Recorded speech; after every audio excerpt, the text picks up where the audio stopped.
Arsenal rolled to a 4-0 win away at Leeds United as Noni Madueke, who wasn't supposed to start, stepped in for Bukayo Saka and steals the show, Gab. Hey, I said it at the time. The Noni Madueke transfer didn't make sense to me. But now I see, I'll hold my hand up, games like this, it makes sense.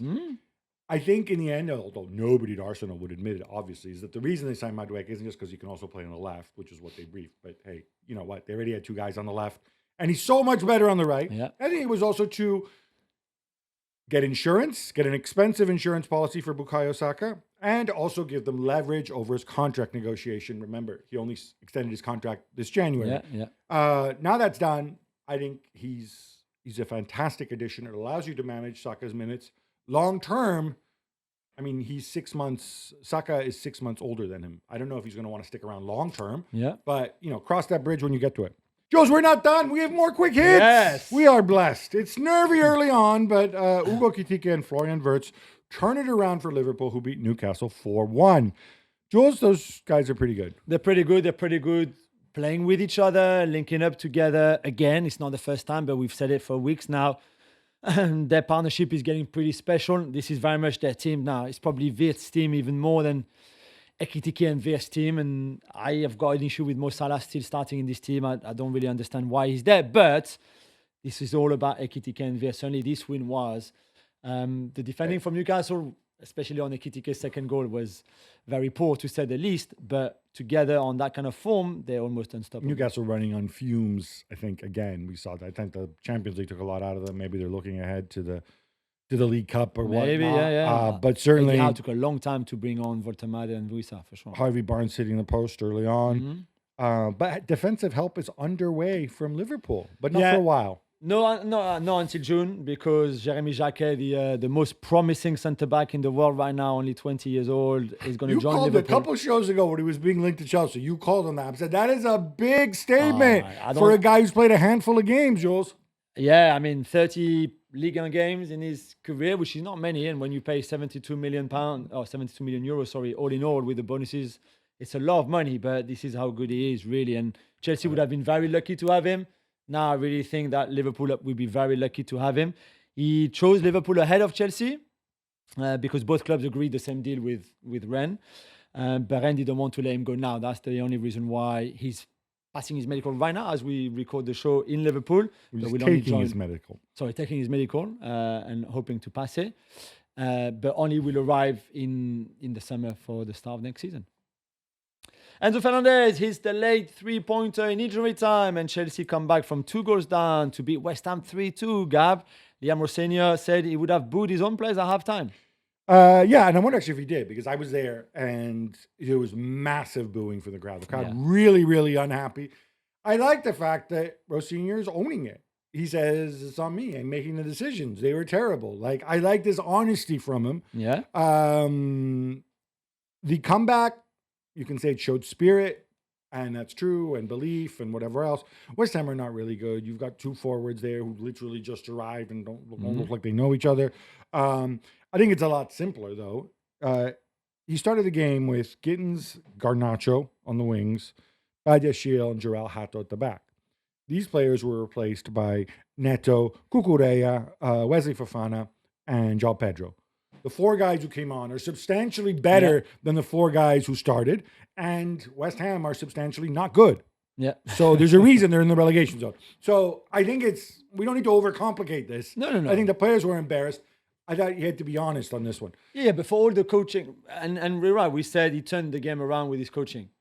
These were you and me would have done exactly the same substitutions. Yeah. Anybody in the stadium would have done the same substitution. It was not easy to do, basically. That's all I meant. And one of the points, there was a brawl at the end. The brawl was started by Adama Traore, who on person, I mean, the guy looks like a refrigerator. Yeah, I think he's just signed for West Ham. He has spent even more time in the gym while he was wherever he was, right? Yeah. He looks terrified. I mean, he's short. He's not that scary, but he's like a bowling ball. This whole brawl started with him tossing Cucurella aside. And it was really funny to me watching it. Because Cucurella then stands up, walks about 5 meters away as like both sets of teams shoving, Yeah. pushing. In the end, we saw scary Todibo. You said Todibo's very scary. Yeah, I love Todibo him. threatening to coach choke the life out of João Pedro. He got got really sent off. scared by Adama as well. João Pedro got so freaked out. Okay, can I say something? I don't understand. Why is it that Todibo's the only guy booked? Surely Adama Traore. Surely No, you're he's not only- allowed. He's What? the only guy sent off. But Adama Traore got booked too. Yeah, and João Pedro. Hey, Adama Traore should be sent off. It's not permitted in the laws of the game, even if it's Cucurella, who many people don't like, to take him and just chuck him into the air. Like, you're not allowed to do that. Whatever. What's up at Old Trafford, Jules? But Benjamin Sesko's late winner means it's 3 wins on the spin for Michael Carrick. It is, and everything is still going his way. It was the case against City, the case against Arsenal, and then the case again yesterday on Sunday. Everything going his way and United's way, which is good for them, obviously. But they were a bit fortunate, let's be honest. Yeah, a bit fortunate, but the they Kevin were- goal was a worldie, and you'd expect Harry they Maguire didn't to make better decisions. Harry Maguire is not very good. He's just this is the way it is. It's a stupid tackle that he doesn't need to make. But United, I didn't think United were that good, which we expected because the way Fulham were playing. But you find a way. That's it. You find a way. Bruno does really well on that right hand side. And the Sesko finish for him who missed the header just before that, he should have scored. The header When he is hit the easier- crossbar. Yeah, the post. Yeah. The header on the post is he's easier to score than the goal that he actually scored 10 minutes later or so. But well done to United. They're good. They're I on the want to march. see Sesko start the next game. Yeah, let's see. Aston Villa stumble at home to 10-man Brentford. Jules, that disallowed goal, I felt a bit cruel. Yeah, I see what you mean. Although I think it was the right call. The ball is out. I know there's 19 seconds between when the ball is out and then the goal and when they looked it up again. But that was the right decision. I'm Why really did it all take so for it. long? If it's so obviously the right Yeah, decision. I don't understand because we could very clearly see that the ball was definitely out. I mean, even on Madsen's face, you could see that the ball, it's not Madsen, Bailey, sorry. On Bailey's face, you know that he can see the ball is out. Everybody, and Rico's reaction straight away is like, he's miles out. And then still take them 4 or 5 minutes to rule it. But I know it's a bit cruel because also we've rarely seen those VAR corrected incidents. But I think he's good in this case. Still bad result for Villa and bad performance as well. I hope. Let's go to the Chelsea. Let's go to the Women's Super League, Jules. Manchester City demolished Chelsea 5-1. Yeah. And the Times report that Sonia Bonpastor, your girl, Yeah. her job is under review. Yeah. Now, the last time Chelsea let it be known that their coach's job was under review was when they had a bald Italian guy named Enzo Maresca. Yeah. And this was on New Year's Eve, by the way. And we know how that ended up. I know. I wouldn't be surprised if my Sonia doesn't last much longer there. Back-to-back defeats at home against Arsenal, at Stamford Bridge as well, and then away at City, that 5-1 humiliation. And there was not even a debate on how superior this City team was against arguably the best squad in Europe in Chelsea.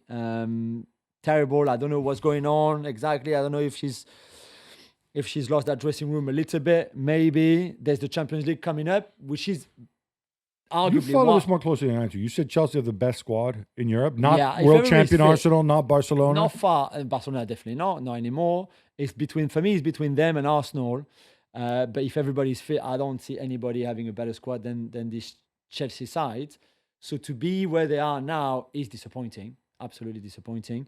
They're still the Champions League, and she was brought in to win the Champions League. Last season, she obviously failed. They're still very much in it, but in this kind of form, there's no way they can win the Champions League and be better than Barcelona, City, this version of City, or even Arsenal, or even Lyon. So I don't know. I'm assuming the holders qualify automatically in the Women's Champions League like they do in the men's. Yeah. So is there a risk that they might not qualify via the league? No, because they still should finish top 3 in the league anyway. Top 3 Right. go. So I think they'd be fine. But it's more where would they finish? How would they finish the season domestically to start with the WSL? And then what's going to happen in the Champions League? Nottingham Forest and Crystal Palace draw 1-1 at the City Ground. But Gab, Palace have a new centre forward. Yes, it's Strand Larson. 48 million pounds. Now, Yeah, you've paid a high price. again, a wise man says there are no bad assets, just incorrectly priced ones. I think this one is really, really incorrectly priced. Yeah. In like tall Scandinavian forward, puts himself about. And you could say, oh, but that's what Mateta was when he first arrived, and Glasner made him better. Yeah, that's right. Glasner ain't going to be there next year that's true. to make him better. And I wouldn't pay 48 million for No, but I like Mateta either. Larsen. I like Strand Larsen. This is a ton of money. It is a lot of money, yeah. But they've got a lot of money to spend. They sell so well, and they might get some money for Doesn't mean they Mateta. need to spend it on this guy. The Get interesting three thing, 50 though, million pound players. If Mateta doesn't move, what happens? You've got Mateta and Strand Larsen, and you can't play them both together. Oh, can you imagine? I know. How would you defend Imagine- against that? Play them together, actually. Do that, Glasner. I hope Mateta stays now.